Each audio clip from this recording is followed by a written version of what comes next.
Can bring in France 24's international affairs commentator Douglas Herbert. Good to see you, Doug. Good to see you, Tom. Now, if Angela Merkel was running in Sunday's election, she would win hands down, but she isn't running.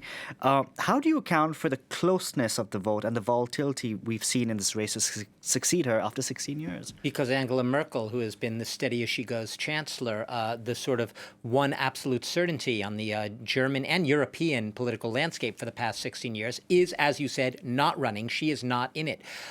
It's part of a larger trend, I suppose, of more volatility in European elections, more parties running, more fragmentation, more splintering on the political landscape. In Germany, you've had, the rising of more extreme poles on both sides of the political spectrum. Environmentalists on the left vying on the other side against nationalists, ultra-nationalists on the far right in the form of Alternative for Germany.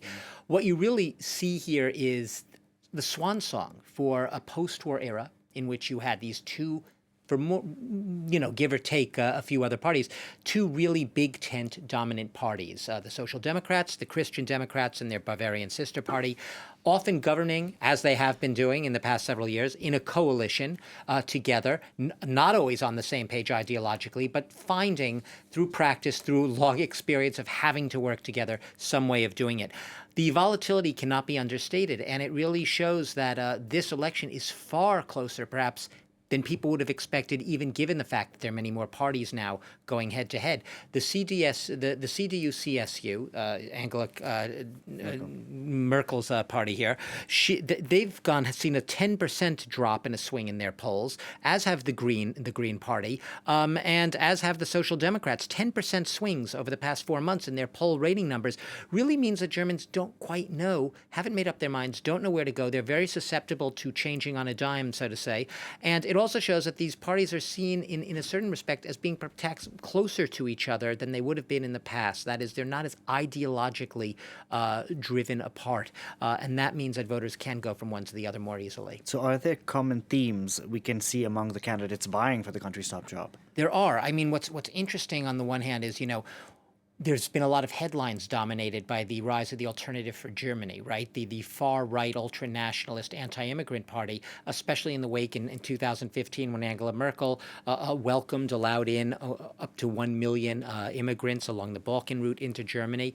And you might have expected that party. They gained a lot of currency, and they started to try to ride on the anti-immigration issue, immigration, terrorism, security, themes we've seen a lot here in France. Indeed. Surprisingly, they have not, those themes, dominated the debates. And instead, you've had, maybe a centrist sort of leaning more among all the parties, at least the big parties, in this election.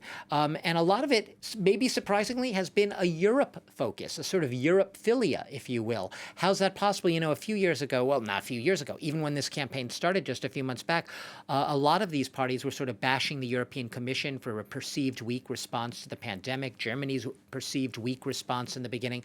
Now they've all come together on the Europe front, and they're all sort of, if not sort of outdoing one another, I'm more European than you, at least trying to show that they can sort of hold Angela Merkel's line when it comes to Europe and be pro-European, if not beholden and groveling to Europe. So you had Emmanuel Macron, for instance, a short while back, in the span of 2 days, receiving both of the leading contenders to be next chancellor, Annalena Baerbock and Olaf Scholz, both at the Elysee.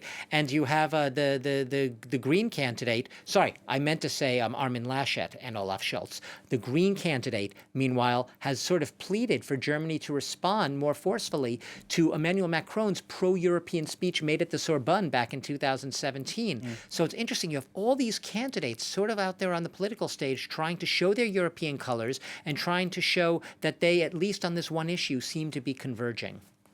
We'll see what happens on Sunday. Thank you very much for that, Douglas. Douglas Herbert there.